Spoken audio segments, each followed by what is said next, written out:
Hello dear students, a very welcome back in Desi Kaksha. और आप लोग कैसे हैं? आई होप आप लोग स्वस्थ होंगे और मस्त होंगे, है ना। आज हम लोग चल रहे हैं हिंदी भाषा वाला सेक्शन करने, यानी कि पार्ट 3 करने, जिसमें हिंदी वाला सेक्शन कवर किया जाता है। ओके, इस सेक्शन में क्या होता है कि हमको 4 अनुच्छेद दिए जाते हैं, यानी कि 4 छोटे छोटे पैसेज दिए जाते हैं और उनको पढ़ के हमें उनका आंसर देना होता है। और चारों के 5-5 क्वेश्चंस होते हैं। तो चारों के 5-5 क्वेश्चन, इसका मतलब हमारे पास टोटल कितने आते हैं? 20 क्वेश्चंस आते हैं हिंदी के। इन 20 क्वेश्चंस में अगर हम लोग बहुत ही अच्छे से इसको करते हैं तो हमारा 20 आउट ऑफ 20 आराम से आ जाता है। ओके, लेकिन कुछ बातों का आपको ध्यान देना पड़ेगा, जिसकी मदद से आपका 20 आउट ऑफ 20 बहुत ही आराम से आ जाएगा। जैसे आपको जो भी गद्यांश दिए गए हैं उनको बहुत ही सावधानी पूर्वक पढ़ना है और उनके जवाब देने हैं। तो सबसे बड़ी बात यह होती है कि कैसे पढ़ें गद्यांश को। गद्यांश को पढ़ते समय कभी भी आप बहुत ज़्यादा जल्दबाजी ना करिए। ऐसा भी ना करिए कि पहले आप जो है जल्दी जल्दी पूरा पढ़ डाले फिर उसको बार बार पढ़ना है, ऐसा नहीं। एक ही बार में आप पढ़िए और एक ही बार में कोशिश करें कि चीज़ों को समझने की भी कोशिश करें। तो ना बहुत जल्दी जल्दी पढ़ें, ना बहुत धीरे धीरे पढ़ें। ऐसा पढ़ें कि 1-1.5 मिनट में, 2 मिनट में आपका एक गद्यांश बहुत ही आराम से हो जाए। ओके, चलो देखो, जैसा कि पहला गद्यांश है, पहला अनुच्छेद आज हम ले रहे हैं। पहले अनुच्छेद में क्या कह रहे हैं कि मामा जी आवभगत करते हुए कहने लगे, वाह बेटा, खूब आए। यह मेरा सौभाग्य है कि तुमने इस बहाने मुझे याद तो किया। उम्र ढलने पर सगा बेटा तो अपना होता नहीं, दूसरे की कौन कहे। यह तुम्हारी और तुम्हारे घर वालों की हद दर्जे की भलमनसाहत है, जो तुम लोगों ने मुझे अपना तो समझा। यहाँ बेटा तुम्हें किसी बात की तकलीफ नहीं हो सकती। इसे तुम अपना ही घर समझो। सिर्फ कसर है तो बस नौकरों की। हाय, मैं क्या बताऊं, अच्छे नौकर मसाल लेकर ढूंढने पर भी नहीं मिलते। मिलते भी हों तो महीने में 15 दिन गायब। उस पर सदा डर यह कि कहीं कोई चीज़ ना उठा ले जाएं। इसलिए इस झगड़े से बिल्कुल बरी हूँ। सब काम अपने ही हाथ से कर लेता हूँ। अच्छा, मुंह हाथ धोकर चाय पी लो। यह अंगीठी है, वह केतली। इतना वक्त कहाँ कि शक्कर के लिए राशन की दुकान पर घंटों तक झक मारूं। अरे, अब धक्के खाने का दम कहाँ, इसलिए चाय में डालने के लिए मैंने उस शीशी में नमक और लाल मिर्च रखी है। आह, चुटकी में चुटकी में वह चटपटी चाय बन जाती है कि क्या कहूँ। जरा पीकर तो देखो। भांजे साहब घबरा कर बोले, मामा जी मैं चाय नहीं पीता। ओके, ये एक गद्यांश था जो आप लोगों ने पढ़ा। अब इसी का आंसर देना है। चलो देते हैं पहला आंसर। ओके, देखो पहला जो 61 नंबर क्वेश्चन है, 61 नंबर क्या कर रहा है? मामा जी के पास आया था। मामा जी के पास आया था। अब भाई मामा जी के पास कौन आएगा? सीधी सी बात है, मामा जी के पास कौन आएगा? भांजा आएगा। यानी कि पहला ऑप्शन बिल्कुल करेक्ट है। ओके, दूसरा देखो, मसाल लेकर ढूंढने पर भी नहीं मिलते। कौन? ये बात तो उसने किसके बारे में कही थी? ये तो बात उसने नौकरों के बारे में कही थी कि भाई मसाल लेकर भी नहीं मिलते। कौन नहीं मिलता? नौकर नहीं मिलते।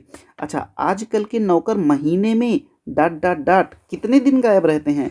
तो उन्होंने आपको बताया था कितने दिन गायब रहते हैं? 15 दिन गायब रहते हैं। कितने? 15 दिन गायब रहते हैं। भाई इसमें आप अगर आराम से पढ़ोगे तो ये देखो, मिलते नहीं हैं और 15 दिन गायब। 15 दिन गायब ना, यहाँ पे देखो।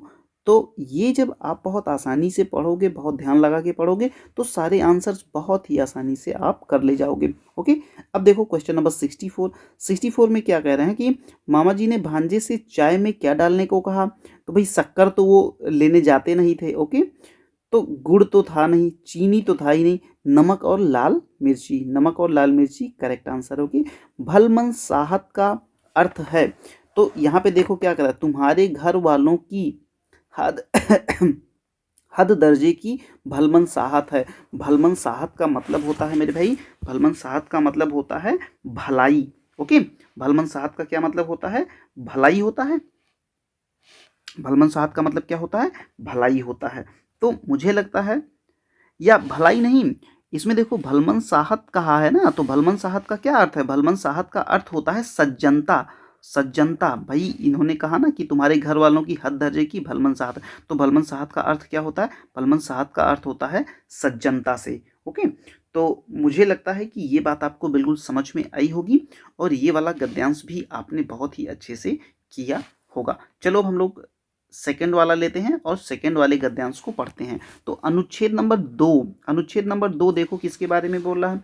ये ओजोन गैस के बारे में बताया है। ओके, अब देखो क्या कह रहा है कि ओजोन एक गैस होती है, यह गैस ऑक्सीजन का ही एक रूप है। इस गैस की एक मोटी परत हमारे वायुमंडल में स्थित है।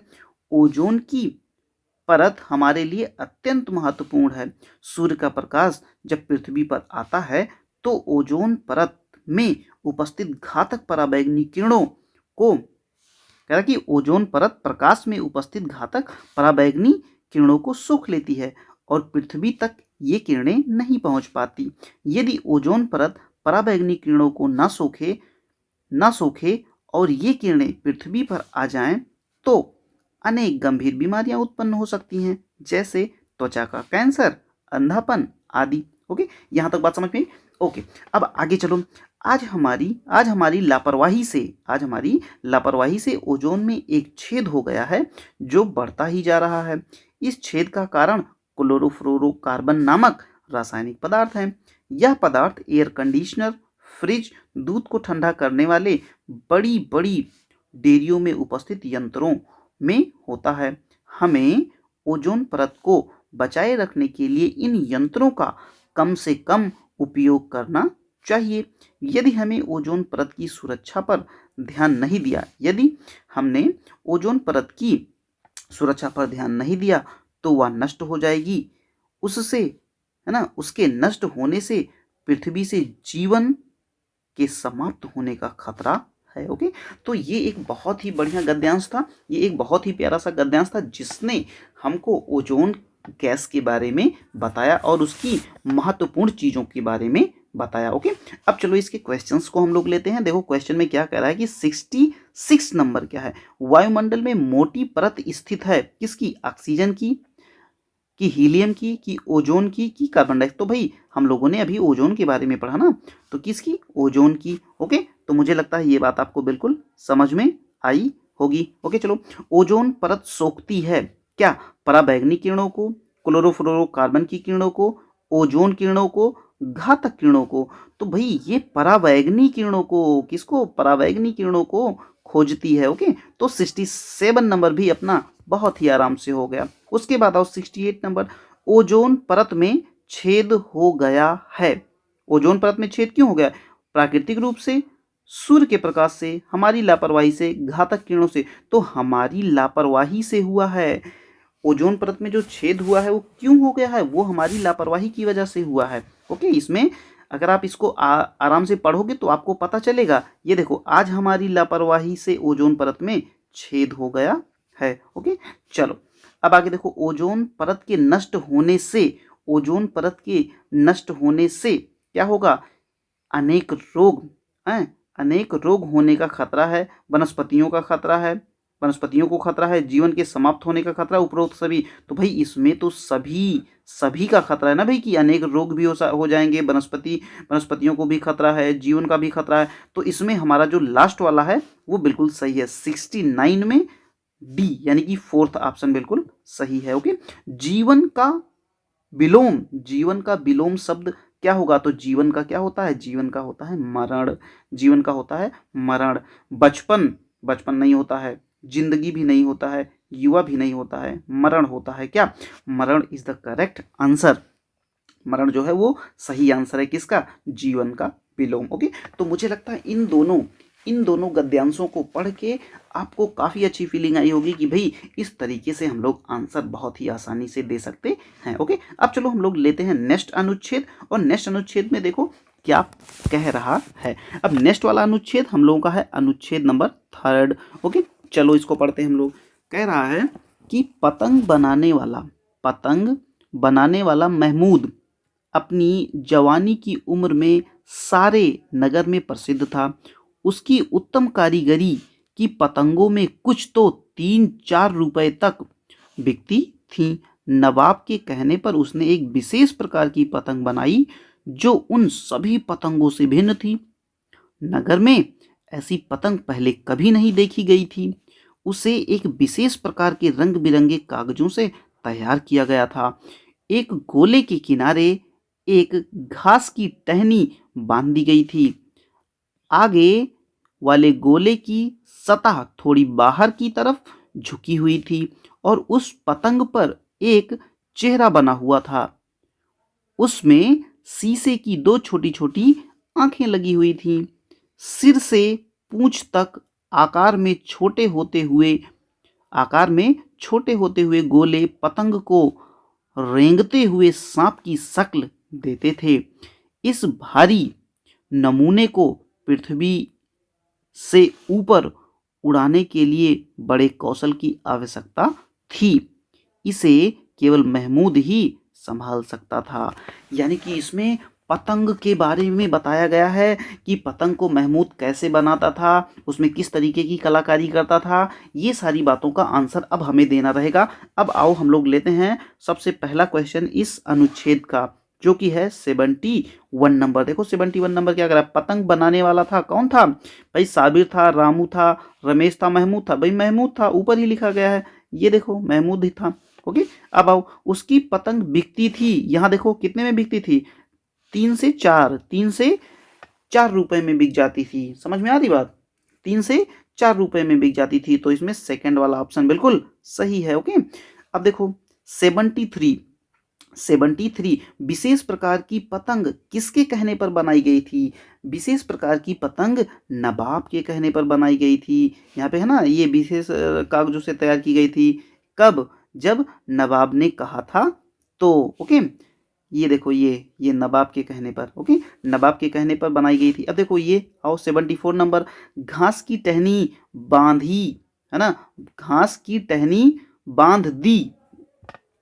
घास की टहनी कहाँ बांध दी, कहाँ बांधी, डोर में कि पतंग में कि घर में कि गेट पर। अरे यार, इसमें तो पतंग की बातें हो रही है ना, तो पतंग में ही बांधेगा, पतंग में। ओके, तो इसमें सेकंड ऑप्शन सही है। आंख का पर्यायवाची क्या है, आंख का पर्यायवाची अच्छी होता है, अच्छी। नेत्र, देखो आंख की पर्यायवाची नेत्र, नेत्र होता है, नयन होता है, नेत्र नयन, चक्षु, चक्षु भी होता है, चक्षु, लोचन भी होता है, नेत्र नयन चक्षु लोचन और अच्छी भी होता है। तो आंख की पर्यायवाची क्या होगी, आंख की पर्यायवाची होगी अच्छी। ओके, अब मुझे ऐसा लगता है कि आपने गद्यांश नंबर 3 को भी इंजॉय किया। ओके, अब हम लोग चलते हैं अनुच्छेद नंबर 4 पर। अनुच्छेद नंबर 4 को अब हम लोग लेते हैं और इसके कहानी को पढ़ते हैं, इसके गद्यांश को पढ़ते हैं। चलो आओ पढ़ें। मनुष्य जब पहली बार पृथ्वी पर प्रकट हुआ तब वह अनेक विशालकाय जानवरों से घिरा हुआ था और उनसे भयभीत रहता था। आज मनुष्य जानवरों का स्वामी है और उनसे जो चाहे करवा सकता है। कुछ तो वह पालतू बना लेता है, जैसे घोड़ा, गाय, हाथी, कुत्ता, बिल्ली तथा ऐसे कई और। कुछ को वह खाता है और सिंह तथा शेर जैसे कुछ जानवरों को वो अपने मजे के लिए शिकार करता है। किंतु कुछ दिनों में मनुष्य स्वामी नहीं था। वह तो बेचारा स्वयं ही एक सताया हुआ जीव था और अपने आप को विशाल पशुओं से दूर रखने का प्रयत्न करता रहता था। ओके, धीरे धीरे उसने अपना विकास किया और उत्तरोत्तर शक्तिशाली बनता गया, परंतु शारीरिक बल के दम पर नहीं, क्योंकि हाथी उससे कहीं अधिक बलवान है। यह बुद्धि और मस्तिष्क की शक्ति द्वारा संभव हुआ। ओके, तो इसमें यह बताया जा रहा है इस कहानी में कि पहले आदमी कैसे जानवरों से डरता था और धीरे धीरे उसने जानवरों पर कैसे काबू पा लिया। ओके, तो ये चीज बता रहा है कि भाई शारीरिक बल के दम पर नहीं, मानसिक बुद्धि के दम पर, मानसिक शक्ति के दम पर उसने जानवरों पर विजय पाली। अब चलो देखो इसके आंसर्स क्या क्या होंगे। तो 76 वाले को सबसे पहले लेते हैं हम लोग, 76 नंबर वाले क्वेश्चन को। ओके, 76 वाले क्वेश्चन में देखो क्या कर रहा है। जब मनुष्य पहली बार पृथ्वी पर प्रकट हुआ तब वह भयभीत था दूसरे मनुष्यों से? ना ना ना। सब पशु पक्षियों से? ना ना। प्रत्येक वस्तु से? ना। बड़े जानवरों से, बड़े जानवरों से। तो इसमें ऑप्शन नंबर 4 जो होगा वो करेक्ट होगा। ओके, अब देखो अधिक आधुनिक आधुनिक मनुष्य जानवरों का स्वामी है। क्यों? क्योंकि जानवरों को पालतू बना लेता है, जानवरों को मारता है, जानवरों को बचाता है, जानवरों से डरता, इसलिए क्योंकि मार उसको पालतू बना लेता है। तो पहला जो होगा इसमें ये करेक्ट होगा। ओके, चलो अब आ जाओ 78 नंबर पे। आजकल मनुष्य ने अपनी या अपने डॉट डॉट डॉट विकास किया। अब देखो सीधी सी बात है भाई कि 78 में अपनी किसका विकास किया? बुद्धि का विकास किया ना यार, हथियारों का थोड़ी ना विकास किया, या शारीरिक बल से तो वो जीत ही नहीं सकता था। तो इसमें किसकी बात कही गई है? मस्तिष्क यानी कि बुद्धि की बात कही गई है। ओके, अब आओ 79 में। 79 में मनुष्य सब पृथ्वीवासियों पर शासन करता है क्योंकि वो अधिक बुद्धिमान है, वो क्रूर है, वो शारीरिक रूप से अधिक बलशाली है। कि वो शारीरिक रूप से अधिक बलशाली है कि पशु उससे डरते हैं? भाई इनमें से बिल्कुल सही ऑप्शन ये है कि वो अधिक बुद्धिमान है। वो क्या है? वो अधिक बुद्धिमान है। ओके, अब आ जाओ लास्ट क्वेश्चन में जो कि है उत्तरोत्तर का अर्थ क्या होता है। उत्तरोत्तर का मतलब होता है, जानते हो क्या? उत्तर दिशा? ना ना ना ना। उत्तर दिया नहीं, बाद में नहीं। उत्तरोत्तर का मतलब होता है क्रमशः। उत्तरोत्तर का क्या मतलब होता है? क्रमशः, यानी कि धीरे धीरे। उत्तरोत्तर विकास कहते हैं ना, धीरे धीरे विकास करना। ओके, तो मुझे लगता है कि ये चार के चारों अनुच्छेद आपने बहुत ही इंजॉय किए और इसके आंसर्स देने में आपको अब दिक्कत नहीं हुई होगी। ओके, तो अब ऐसे ही हम लोग ऐसे छोटे छोटे गद्यांश को लेकर आते रहेंगे और बातें करते रहेंगे जिससे कि आपकी तैयारी बेहतर से भी और बेहतर होती चली जाए। ओके, चलो अब हम लोग मिलते हैं नेक्स्ट सेशन में कुछ नए लेक्चर्स के साथ। तब तक के लिए जय हिंद।